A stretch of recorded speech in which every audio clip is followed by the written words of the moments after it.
sering saya sampaikan belakangan ini di beberapa kesempatan. Satu, sekarang ada yang disebut dengan ardun, al-ard, yang kita terjemahkan dengan bumi tempat kita tinggal. Sekarang. Ya. Sekarang kita ada di mana? Di Masjid Pondok Indah. Ya. Bagian dari bumi. Ini di bumi. Sifatnya disebut dengan dunia. Jadi dunia itu asalnya bukan nama alamnya, tapi lebih kepada sifatnya. Ya, dunia. Dari kata dana, yadnu, dunuan, wa dunyaan. Artinya sesuatu yang cepat. Sesuatu yang fana. Sesuatu yang rusak, yang hilang. Jadi semua sifat kehidupan kita di tempat ini, itu berlangsung cepat. Ya, kayaknya baru kemarin ketemu, sekarang sudah ketemu lagi. Kayaknya baru kemarin kenalan teman SD, sekarang sudah saling punya cucu. Ya? Dan semua sifatnya rusak. Ini gelas kalau didiamkan, besok-besok kotor, rusak. Baju kalau didiamkan, gak diapa-apain, rusak. Ya, kendaraan kalau didiamkan, semewah-mewahnya gak diapa-apain, rusak. Itulah dunia. Kenapa diperkenalkan viral dunianya dibandingkan dengan bumi dan ardonnya? Untuk memberikan kesan yang kuat kepada jiwa kita. Hei, jangan sampai terjebak dengan kehidupan dunia yang sementara yang ditinggalkan. Jangan memperebutkan sesuatu yang rusak. Jangan berselisih pada sesuatu yang hilang. Ya, kan sekarang banyak orang aneh ya. Memperebutkan sesuatu yang pada akhirnya yang diperebutkan itu rusak sendiri. Ya, memperebutkan sesuatu berselisih pada sesuatu yang akan ditinggalkan. Kan sama-sama meninggal.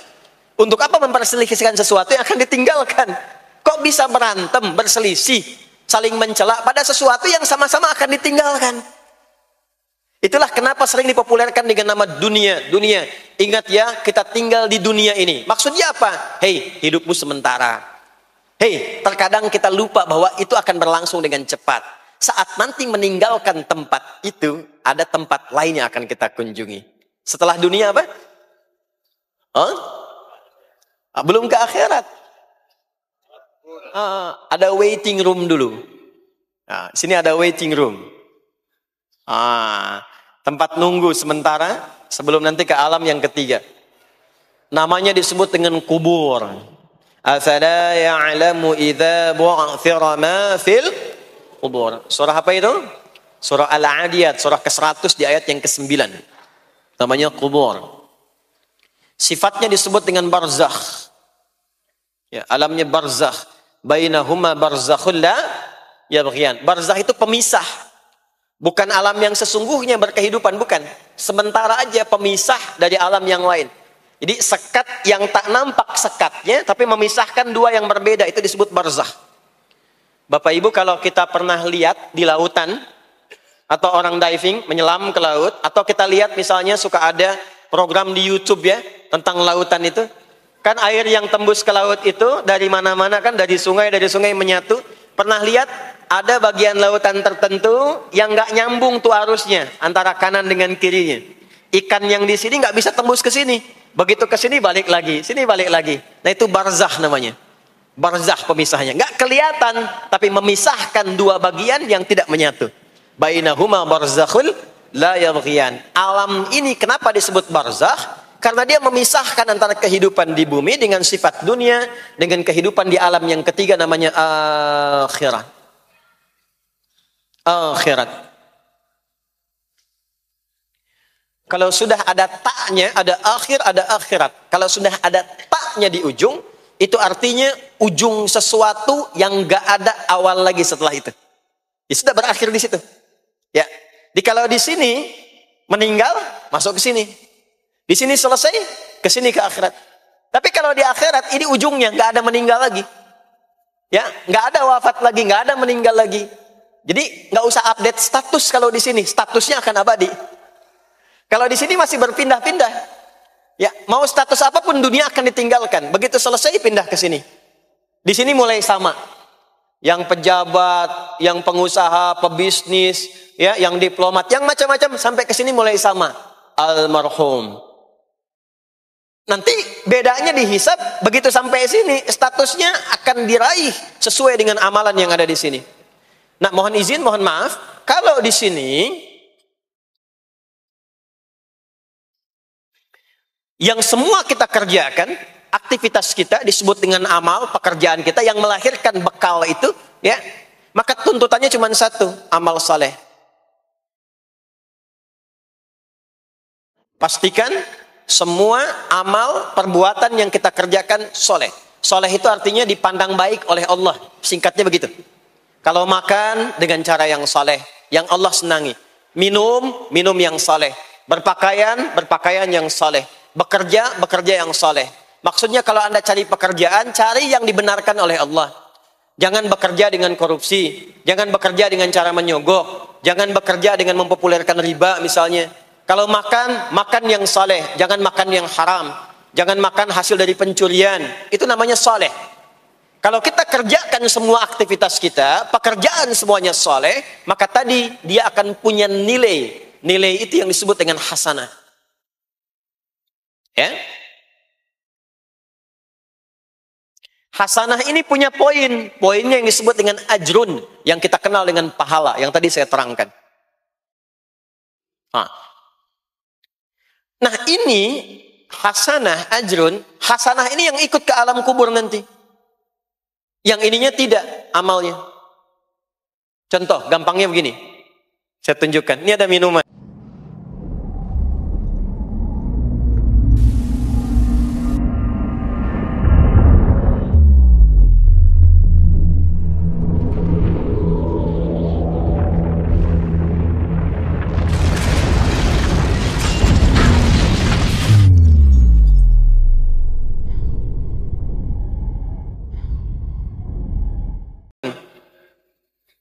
Ya.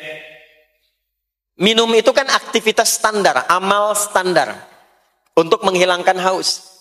Siapapun bisa minum. Mau yang beriman, mau yang belum beriman. Saya sering katakan belum beriman dengan harapan sama-sama beriman sebelum wafat. Ya, itu adabnya. Maka bagaimana cara minum ini supaya menjadi soleh? Kata Nabi di hadis Al-Bukhari, perhatikan, idza quddimat ta'amu, kalau hidangan disajikan, mau makanan mau minuman, khudh biyaminika ma yalik, ambil dengan tangan kananmu, thumma sammillah aw iqra bismillahirrahmanirrahim. Maka sebelum diminum ucapkan bismillahirrahmanirrahim. Maka kalimat bismillahirrahmanirrahim itu yang akan menjadikan aktivitas minum menjadi hasanah. Dituliskanlah pahalanya, namanya ajrun. Minumannya selesai, itu masalah dunia. Hausnya hilang, keluar jadi kotoran, itu minumannya. Jadi gelasnya nggak ikut ke alam kubur. Ya, minumannya nggak ikut. Yang ikut apanya? Ini hasanahnya. Jelas sampai sini?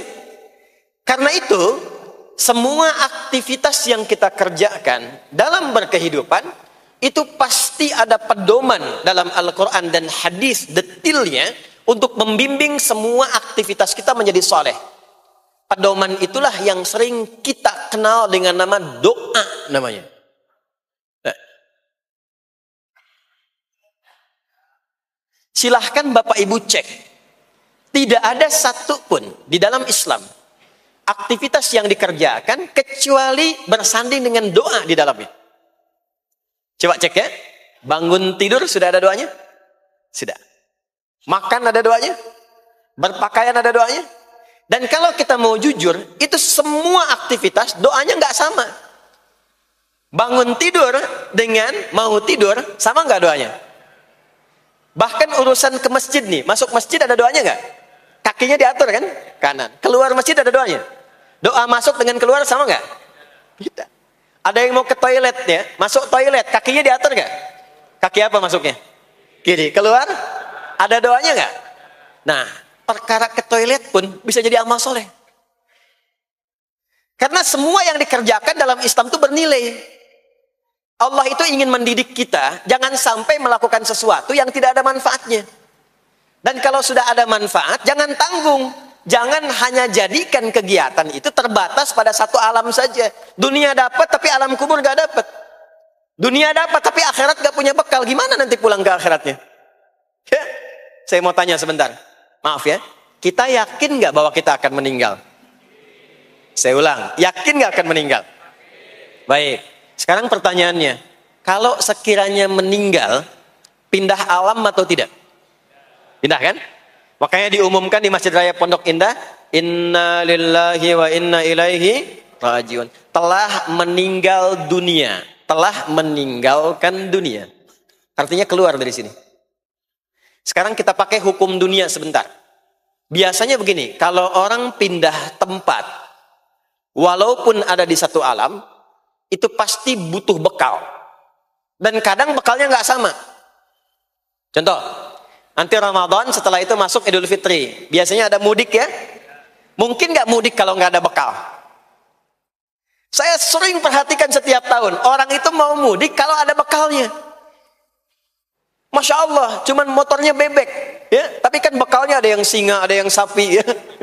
Itu ditambah lagi pelepah pisang, kasih dus lagi, kasih tulisan, sayang tunggu aku pulang, gitu kan? Kan dikumpulkan kan? Dan saya pernah tanya, kenapa mas gak pulang? Gak ada bekal pak katanya. Jadi orang mau pindah tempat saja, itu perlu ada bekal. Anda kesini kalau nggak ada bekal nggak mungkin sampai. Sekarang kalau pindah dari Indonesia ke Singapura, sama nggak mata uangnya? Beda. Di Malaysia sama nggak? Semakin jauh ke Saudi, ke Amerika, hukumnya mengatakan setiap pindah tempat pasti bekalnya beda. Jangan pernah kita mengharapkan atau membuat hukum sendiri ketika pindah tempat. Jadi sesama dunia saja tempatnya, bekalnya sudah beda. Sekarang Anda menginginkan pindah alam dari dunia ke kuburan, bekalnya pengen sama, mustahil. Makanya sejak kita meninggalkan dunia, semua paket dunia tanggal di atas. Pindah ke bawah, selesai. Nih bajunya ini nggak akan ikut nih. Ganti. Ya, namanya kafan kan? Dan di kafan itu sudah nggak ada kantongnya. Coba dicek tuh, ada kantongnya nggak kan kafan tuh? Nggak ada. Dan ini nggak akan dibawa nih handphone yang bagus, lagi dipakai ngerekam nih. Nggak akan ikut.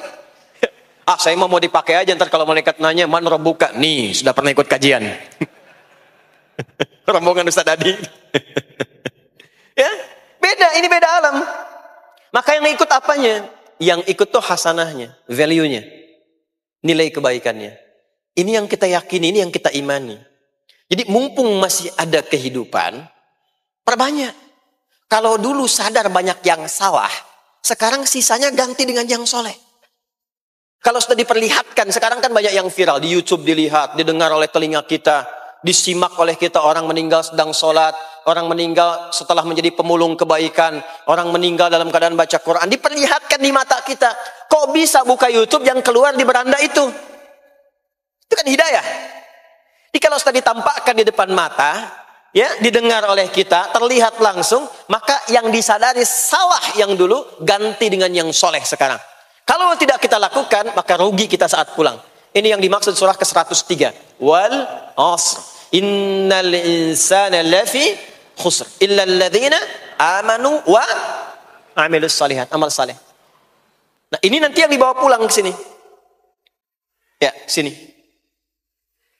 Nah, bagaimana melatih supaya semua kegiatan kita itu jadi soleh? Gimana latihannya? Karena nggak mudah untuk melakukan itu. Belum tentu bangun itu langsung soleh, itu belum tentu. Belum tentu kita makan itu mendapatkan sumber yang benar, dengan cara yang benar. Bagaimana melatihnya? Maka Allah berikan kepada kita waktu-waktu khusus untuk berlatih diri tersambung dengan Allah, yang dengan ketersambungan itu akan menjaga kita di semua keadaan, baik berdiri, jalan, duduk, kerja di kantor, tidur, rebahan. Sekarang banyak kaum rebahaners. Ya, tiduran. Itu dipastikan kalau tersambung dengan Allah, terkoneksi, semuanya soleh.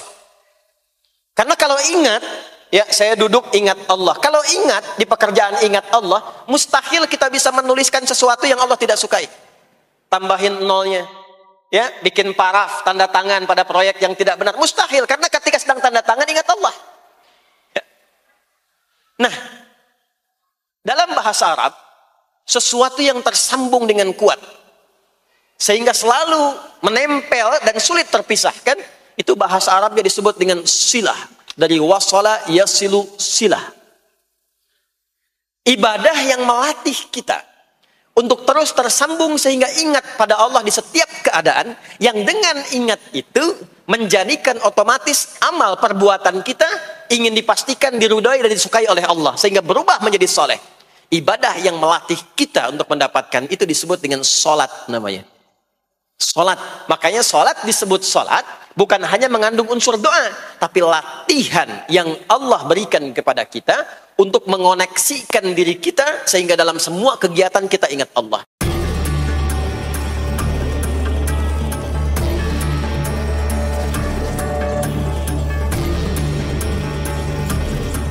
Ceramah ini membahas sifat dunia yang fana dan cepat berlalu, mengingatkan bahwa segala sesuatu di dunia ini akan rusak dan hilang.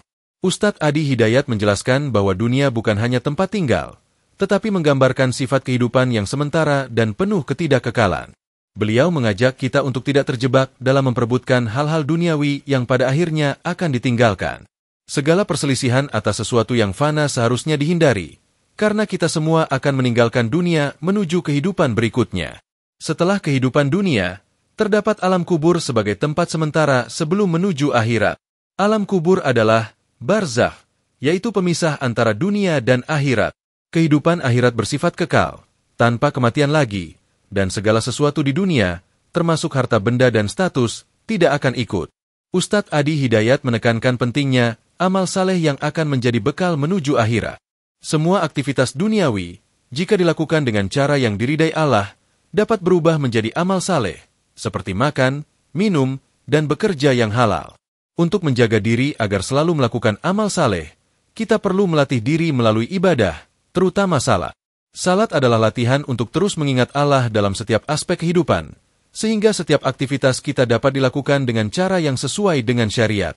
Dengan selalu tersambung kepada Allah, kita dapat memastikan semua amal perbuatan kita bernilai positif, bermanfaat di dunia, dan menjadi bekal yang akan dibawa ke kehidupan akhirat.